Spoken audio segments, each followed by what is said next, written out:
Welcome to Rahman TNPSC. நம்ம Rahman TNPSC சேனலில் இன்றைக்கி என்ன பார்க்க போகிறோம் அப்படின்னா, நம்ம தமிழ்நாடு ஸ்டேட்டோட நிதிநிலை அறிக்கை. ஸோ அதை வந்து என்ன செஞ்சுருக்காங்க, அதை தாக்கல் பண்ணியிருக்காங்க. இப்போ ஒரு நிதிநிலை அறிக்கை வந்து யார் தாக்கல் பண்ணுவா அப்படின்னா, ஆளுநரோட பரிந்துரையோடு தான் நம்மளோட நிதி அமைச்சர் வந்து என்ன சொல்கிறாங்க, சட்டமன்றத்தில் தாக்கல் பண்ணியிருக்காங்க. ஸோ இந்த வருஷம் 2025-26 பட்ஜெட்டில் என்னென்னலாம் நிதி ஒதுக்கீடு பண்ணியிருக்காங்க அப்படிங்கிற டீட்டெயிலை ஒன் பை ஒன்னாக நம்ம பார்ப்போம். ஸோ இதில் வந்து இன்றைக்கி நம்ம பொருளியல் அறிஞர் தாமஸ் பிக்கெட்டியை மேற்கோள் காட்டி நிதியமைச்சர் உரை வந்து நிகழ்த்தியிருக்காரு. இப்போ அவர் வந்து அந்த பட்ஜெட்டை பற்றி எக்ஸ்பிளைன் பண்ணணும் இல்லையா? ஸோ அதுக்கு முன்னாடி இன்றைக்கி சில பேர் வந்து என்ன சொல்கிறாங்கன்னா, திருக்குறள் இப்போ நிதியமைச்சர் வந்து நிர்மலா சீதாராமன் சென்ட்ரல் கவர்மெண்ட்லாம் கொடுக்கும்போது சில திருக்குறளையெல்லாம் மேற்கோள் காட்டியிருப்பாங்க. மோடி வந்து ஒரு கூட்டத்தொடரில் பேசும்போது திருக்குறளை மேற்கோள் காட்டியிருப்பாங்க, புறநானூறு மேற்கோள் காட்டியிருப்பார். இந்த மாதிரிலாம் இருக்கும். ஸோ இன்றைக்கி நிதியமைச்சர் வந்து யாரை இதை கூட டிஎன்பிஎஸ்சியில் கேட்கலாம், யாரை மேற்கோள் காட்டி பேசுனாங்க, ஏன்னா அவருக்கு ஏதாவது ஒரு ஸ்பெஷாலிட்டி இருக்கும். பொருளியல் அறிஞர் தாமஸ் பிக்கெட்டியை மேற்கோள் காட்டி நிதியமைச்சர் வந்து என்ன செஞ்சிருக்காரு, உரை நிகழ்த்தியிருக்காரு. ஸோ அடுத்து வந்து இப்போ என்னென்ன ஒதுக்கீடு பண்ணியிருக்காங்கன்னு பார்ப்போம். ஸோ எல்லாருக்கும் எல்லாம் அப்படின்ற கான்செப்ட் வந்து கொண்டு வந்திருக்காங்க. இதில் உலக தமிழ் ஒலிம்பியாட் இந்த இதுக்காக வந்து 1 கோடி பரிசு தொகை வந்து ஒதுக்கீடு பண்ண போகிறாங்களாம். அடுத்து வந்து மேலும் 45 உலக மொழிகளில் திருக்குறளை வந்து என்ன செய்ய போகிறாங்க, கொண்டு வர போகிறாங்க. ஏற்கனவே ஐநா அங்கீகாரத்தில் 193 மொழிகளில் மொழிபெயர்க்கப்பட்ட பெருமை வந்து இதுக்கு இருக்குது. ஸோ நெக்ஸ்ட் வந்து பார்த்திங்கன்னா, தமிழ்நாட்டில் 8 இடங்களில் தொல்லியல் அகழ் ஆய்வுகள் வந்து கொண்டு வந்திருக்காங்க. அதாவது சிவகங்கை கீழடி, சிவகங்கை மாவட்டத்தில் இருக்கக்கூடிய கீழடி, சேலமில் இருக்கக்கூடிய தெலுங்கனூர், கோயமுத்தூரில் வந்து வெள்ளலூர், கள்ளக்குறிச்சியில் ஆதிச்சனூர், கடலூரில் மணிக்கொள்ளை, தென்காசியில் வந்து கரிவலம் வந்தநல்லூர், தூத்துக்குடியில் வந்து பட்டணமருதூர், நாகப்பட்டினம். இந்த 8 இடத்துலையும் வந்து என்னது, தமிழ்நாட்டில் வந்து 8 இடங்களில் தொழில் அகழாய்வுகள் வந்து என்ன செஞ்சுருக்காங்க, செய்கிறாங்க. ஈரோடு மாவட்டத்தில் நொய்யல் அருங்காட்சியகம் 22 கோடியில் வந்து என்ன செஞ்சுருக்காங்க, அதுக்காக ஒதுக்கீடு பண்ணியிருக்காங்க. ராமநாதபுரம் மாவட்டத்தில் நாவாய் அருங்காட்சியகத்துக்காக 21 கோடி ஒதுக்கீடு பண்ணியிருக்காங்க. ஸோ அடுத்து வந்து எழும்பூர் அருங்காட்சியகத்தில் ஐம்பொன் மற்றும் செய்தி திருமணிகள் காட்சி கூடம் இதுக்காக வந்து 40 கோடி ஒதுக்கீடு பண்ணுறாங்க. கலைஞர் கனவு இல்லம்காக ஊரக பகுதிகளில் 1 லட்சம் புதிய வீடுகளுக்காக 3500 கோடி வந்து என்ன செய்கிறாங்க, ஒதுக்கீடு பண்ணுறாங்க. ஸோ முதலமைச்சரின் கிராம சாலைகள் மேம்பாடு திட்டம் இதுக்காக 6100 கிலோமீட்டர் நீளம் கொண்டு வரதுக்காக 2200 கோடி ஒதுக்கீடு பண்ணுறாங்க. ஸோ சீரமைக்க இயலாத வீடுகளுக்கு பதிலாக புதிய வீடுகள் வந்து 25000 வீடுகள் வந்து 600 கோடியில் ஒதுக்கீடு பண்ணுறாங்க. ஸோ அடுத்து வந்து சென்னை பெருநகர பகுதியில் மழைநீர் உறிஞ்சும் 7 பல்லுயிர் பூங்காக்கள் ஸ்பாஞ்ச் பார்க் அப்படின்னு சொல்லக்கூடியது இது 88 கோடியில் வந்து என்ன செய்கிறாங்க, உருவாக்க போகிறாங்க. 40 ஆண்டுகள் பழமையான 102 கூட்டு குடிநீர் திட்டங்கள் மறுசீரமைப்பு செய்யறதுக்காக 675 கோடி ஒதுக்கீடு பண்ணுறாங்க. திருச்சி, மதுரை, ஈரோடு, கோயம்புத்தூர் அண்ட் திருநெல்வேலி மாநகராட்சிகளில் நதிக்கரை மேம்பாட்டு பணிகள் 400 கோடி ஒதுக்கீடு பண்ணுறாங்க. அடுத்து சென்னையில் சீராக குடிநீர் விநியோக திட்டம் முதன்மை சுற்றுக்குழாய் திட்டம். ஸோ இதில் வந்து 2423 கோடி இதுக்காக ஒதுக்கீடு பண்ணியிருக்காங்க. புதிய கூட்டு குடிநீர் திட்டங்களில் 7 மாவட்டங்கள் வந்து கலந்துக்கலாம். அதில் 6668 கோடி 29.74 லட்சம் மக்கள் பயனடைவாங்கன்னு சொல்லுவாங்க. இதில் சென்னைக்கு அருகில் உலகத்தரவாசிகளிடம் புதிய நகரத்தை வந்து உருவாக்குறாங்க. அதாவது அப்பார்ட்மெண்ட் மாதிரி கட்டி அதை வந்து சேல்ஸுக்கோ ரெண்ட்டுக்கோ அதை வந்து விடுற மாதிரிக்கு இருக்கும். ஸோ மகளிர் விடியல் பயண திட்டம் இது இப்போ வரைக்கும் இருக்குது. முதல் ஸ்டாலின் வந்து அதாவது நம்ம முதலமைச்சர் ஸ்டாலின் அவர்கள் வந்து பதவிக்கு வந்தோடனே கையெழுத்து போட்டது இந்த திட்டம் தான். ஸோ 2021 இப்போ வரைக்கும் அது வந்து என்ன இருக்குது, நடைமுறையில் வந்து இருந்துட்டு தான் வருது. மகளிர் விடியல் பயண திட்டம் 3600 கோடி ஒதுக்கீடு பண்ணியிருக்காங்க. அடுத்து மகளிர் சுய உதவி குழுக்களுக்கு வந்து 37,000 கோடி வழங்கிட இலக்கு 10,000 சுய குழுக்கள் உருவாக்கப்படும். புதுசாக உருவாக்குறது 10,000 சுய குழுக்கள். சென்னை, கோவை, மதுரையில் தலா 1000 மாணவர்கள் பயன்பெறும் வகையில் மாணவியர் விடுதிகள் வந்து கட்டுறாங்க. 275 கோடி இதுக்காக ஒதுக்கீடு செய்யப்பட்டிருக்கு. ஸோ மேலும் 10 இடங்களில் வந்து பார்த்திங்கன்னா தோழின்ற ஒரு திட்டம் இதை கூட டிஎன்பிஎஸ்சியில் இந்த தடவை கேட்கலாம். ஸோ லேடிஸோட ஸ்கிரீன் தான் இதுவரை கேட்காதது. ஏன்னா நம்மளுக்கு வந்து அந்த விடியல் திட்டம் கூட ஏற்கனவே வந்து கேட்டுட்டாங்கன்னு நினைக்கிறேன். ஸோ இது தோழி அப்படிங்கிறது வந்து பார்த்திங்கன்னா ஒரு லேடிஸ் ஹாஸ்டல் தான். பணிபுரியும் பெண்கள் பயனடையும் வகையில் தோழி விடுதிகள் வந்து 77 கோடியில் வந்து கட்டப்படுறதா இருக்காங்க. வேளச்சேரியில் புதிய பாலம் 310 கோடி மதிப்பு 7 லட்சம் பேர் வந்து இதனால் பயனடைவாங்க. அன்புச்சோலை முதியோர் பகல் நேர பராமரிப்பு மையம் அப்படிங்கிறது 25 இடங்கள் கட்டப்படுறாங்க 10 கோடி நிதி ஒதுக்கீட்டில். 2000 பள்ளிகளில் கணினி ஆய்வகங்கள் தரம் உயர்வு 160 கோடி இதுக்காக செலவு பண்ண போகிறாங்க. 2676 பள்ளிகளில் திறன்மிகு வகுப்பறைகள் தரம் உயர்வு 65 கோடி அதுக்காக ஒதுக்கீடு பண்ணுறாங்க. ஸோ இன்றைய அரும்புகள் நாளைய மலர்கள், இன்றைய மழலைகள் நாளைய நமது மரபு, காக்கும் மாண்புறு செல்வங்கள். முத்தமிழறிஞர் கலைஞர் சொன்ன அந்த வரிகளை வந்து இந்த இடத்துல கோட்ஸாக எடுத்து காமிக்கிறாங்க. ஸோ அதாவது இன்றைய அரும்புகள் நாளைய மலர்கள், இன்றைய மழலைகள் நாளைய நமது மரபு, காக்கும் மாண்புறு செல்வங்கள். ஸோ அருமையான வரிகள் இது. அடுத்த நகர்ப்புற பகுதிகளில் வந்து பகுதிகளில் அடிப்படை கட்டமைப்பு மேம்பாடு கலைஞர் நகர்ப்புற மேம்பாடு திட்டத்துக்கு 2000 கோடி. ஸோ சென்னை அறிவியல் மையத்துக்காக ஒரு 100 கோடி என்ன செஞ்சுருக்காங்க, ஒதுக்கியிருக்காங்க. ஸோ அடுத்து வந்து 10 புதிய அரசு தொழிற்பயிற்சி நிலையங்கள் உருவாக்குறதுக்காக 152 கோடி 1308 மாணவர்கள் பயனடையக்கூடிய இதில் ஒதுக்கீடு பண்ணுறாங்க. 2000 தற்சார்பு தொழிலாளர்களுக்கு இருசக்கர மின்வாகனம் வாங்க தலா 20,000 மானியம் கொடுக்குறாங்க. ஸோ அதில் ஸ்விக்கி, இந்த ஜொமேட்டோ இவங்களுக்குலாம் வந்து என்ன இது ரொம்ப யூஸ்ஃபுல்லாக இருக்கும். சென்னை கோயம்புத்தூரில் அடிப்படை அறிவியல் கணித ஆராய்ச்சி படிப்புகள் மையம் 100 கோடி ஒதுக்கீடு பண்ணுறாங்க. ஸோ அடுத்து காஞ்சிபுரம் அரசு அறிஞர் அண்ணா நினைவு புற்றுநோய் மருத்துவமனையில் வந்து தரம் உயர்த்தப்படுது 120 கோடியில். ஓகேவா. ஸோ அடுத்து கலைஞர் மகளிர் உரிமை திட்டம் 13,807 கோடி இதுக்கு வந்து நிதி ஒதுக்கீடு பண்ணாங்க. இதுவரை பயன் பெறாதவருக்கு உரிமை தொகை வழங்க நடவடிக்கை எடுக்கப்படும் சொல்லி இதில் இந்த நிதிநிலை அறிக்கையை தெரிவிச்சிருக்காங்க.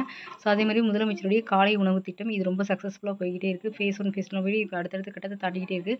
அரசு உதவி பெறும் பள்ளிகளில் 1ஆம் வகுப்பு முதல் 5ஆம் வகுப்பு வரை மேலும் 3.4 லட்சம் மாணவர்கள் பயன்பெற 600 கோடி நிதி ஒதுக்கீடு பண்ணியிருக்காங்க. அதாவது பசிப்பினி மருத்துவம் இல்லம் அனித்தோ செய்தோ கூர்மின் எமக்கே அதுன்னு புறநானூறு வரிகளையும் இதில் காமிச்சிருக்காங்க. ஸோ இதை கூட அவங்க என்ன செய்யலாம், டிஎன்பிசியில் கேட்கலாம். இந்த வரியை கொடுத்து இந்த வரி எதில் இருக்குது அப்படின்னு. ஏன்னா இதில் வந்து கோட்ஸ் அதை எடுத்திருக்காங்க இல்லையா, அதுக்காக. அதேமாதிரி இன்னொன்று வந்து என்ன கேட்பாங்க அப்படின்னா, நம்ம தமிழ்நாடு ஸ்டேட் பட்ஜெட் வந்து தாக்கல் பண்ணும்போது நம்ம ருப்பீன்ற அந்த சிம்பிளை வந்து எடுத்துகிட்டு ரூன்னு சொல்லியிருக்காங்க. ஸோ எந்த சிம்பிள் பயன்படுத்தாங்கன்னு கூட கேட்கலாம். தமிழ்நாடு செமி கண்டக்டர் இயக்கம் 2030ங்கிறதுல 50 கோடி இதுக்காக ஒதுக்கீடு பண்ணியிருக்காங்க. அடுத்து வந்து மதுரை கடலூரில் காலனி தொழில் பூங்கா 250 கோடியில் 250 கோடி ஒதுக்கீடு பண்ணுறாங்க. இதில் 20,000 பேருக்கு வேலை வாய்ப்புகள் கிடைக்கக்கூடிய வாய்ப்புகள் இருக்குது. திருச்சியில் பொறியியல் மற்றும் வார்ப்பக தொழில் பூங்கா 250 ஏக்கரில் வந்து கொண்டு வர போகிறாங்க. 5000 வேலை வாய்ப்புகள் இதனால் வந்து எல்லாருக்கும் கிடைக்கும் அப்படின்னு இருக்காங்க. ராமேஸ்வரத்தில் புதிய விமான நிலையத்தை உருவாக்குறாங்க. ஸோ ராம்நாட்டில் நமக்கு வந்து ஒரு ஏர்போர்ட் வரப்போகுதுன்ற மணிக்கு கொண்டு வராங்க. சிட்கோவில் 9 புதிய தொழிற்பேட்டைகள் 14,500 வேலை வாய்ப்புகள், அதாவது 9 புதிய தொழிற்பேட்டைகள் உருவாக்க போகிறாங்க. அதில் 17,500 பேருக்கு வேலை வாய்ப்புகள் ஏற்கலாம். இதுக்கு ஒதுக்கீடு வந்து 366 கோடி. ஸோ அந்த 9 இது எது அப்படிங்கிறது பார்த்தோம்னா காஞ்சிபுரம், திருமுடிவாக்கம், விழுப்புரம், சாரம் நாயக்கனூர் இந்த இதுலேயே 2 வந்துடுது. கரூர் நாகம்பள்ளி, திருச்சி சூரியூர், மதுரை கருந்தப்புளியம்பட்டி, ராமநாதபுரம் தனிச்சியம், தஞ்சாவூர் நடுவூர், திருநெல்வேலி நரசிங்கநல்லூர். ஸோ இந்த 9 இடத்துலையும் புதிய தொழிற்பேட்டைகள் வந்து உருவாக்கப்படுது. விண்வெளி தொழில்நுட்ப நிதிக்காக ஒரு 10 கோடி என்ன செய்கிறாங்க, ஒதுக்கீடு பண்ணுறாங்க. அனைத்து மாநகராட்சிகளிலும் முதல்வர் படைப்பகம் அது வந்து கண்டிப்பாக கொண்டு வந்துருவாங்க. ஸோ நம்ம மதுரையிலலாம் வந்து பார்த்திங்கன்னா கலைஞர் பூங்காவே இருக்குது, அதுலேயும் தனியாக இதில் இருக்குது. ஸோ இதில் வந்து அதாவது கலைஞர் கருணாநிதி அவங்களுக்காக வந்து தனியாக ஒரு செக்ஷனே இதுக்கு வந்து ஒதுக்கியிருப்பாங்க. அந்த மாதிரி இங்கே வந்து அனைத்து மாநகராட்சிகளிலும் முதல்வர் படைப்பகம் அப்படிங்கிறது வந்து ஒன்று கொண்டு வந்திருக்காங்க. ஸோ 30 இடங்களில் ஒரு மையத்துக்கு தலா 5 கோடி எல்லாருக்கும் எல்லாம் கிடைக்கக்கூடிய ஆப்ஷனில் இந்த ஒரு ஸ்கீமையும் கொண்டு வந்திருக்காங்க. வியன் திறன்மிகு மையம் அப்படிங்கிறது ஒரு 50 கோடி ஒதுக்கீடு செய்கிறாங்க. வியன் திறன்மிகு மையம். செமி கண்டக்டர் இயந்திர தொழில் பூங்கா கோவை, சூலூர், பல்லடம் தலா 100 ஏக்கர் வந்து பரப்பில் வந்து என்ன செய்வாங்க, உருவாக்கப்பட போகுது. கோவளம் உபவனி நிலத்தில் புதிய நீர்த்தேக்கம் 350 கோடியில் வந்து உருவாக்க போகிறாங்க. 3010 ஏக்கரில் 14 டிஎம்சி கொள்ளல உள்ளது. ஸோ அடுத்து புதிய புனல் மின் நிலையங்கள் 11,721 கோடியில் இருந்து அமைக்க போகிறாங்க. ஸோ வெள்ளிமலையில் 1100 மெகாவாட் திறன், ஆழியாரில் 1500 மெகாவாட் திறன் வந்து என்ன செய்கிறாங்க, இதன் மூலமாக நம்மளுக்கு மின்சாரம் எடுக்கப்படுறது. புனல் மின் நிலையங்கள் மூலமாக நம்ம மின்சாரத்தை எடுத்துக்கலாம். அடுத்து எடுத்து அரசு வந்து பயன்படுத்துறதுக்கு ரெடி பண்ணி கொடுக்கும். திறன் கொண்ட மின்கலன் சேமிப்பு அமைப்புகள் 4000 மெகாவாட்டில் என்ன செய்ய போகிறாங்க, உருவாக்க போகிறாங்க. கடல்சார் வர அறக்கட்டளை 50 கோடியில் உருவாக்குறாங்க. அடுத்து 6 கடற்கரைகளுக்கு நீலக்கொடி சான்றிதழ் பெற முயற்சிக்குங்க. அது எந்தெந்த நீலக்கொடி சான்றிதழ் பெறக்கூடிய எந்தெந்த கடற்கரைகள்னு பார்த்தோன்னா சென்னையில் திருவான்மியூர், பல்லவகம், உத்தண்டி, தூத்துக்குடியில் குலசேகரப்பட்டினம், விழுப்புரமில் கீழ்புதுப்பட்டு, கடலூரில் வந்து சாமியார்கோட்டை.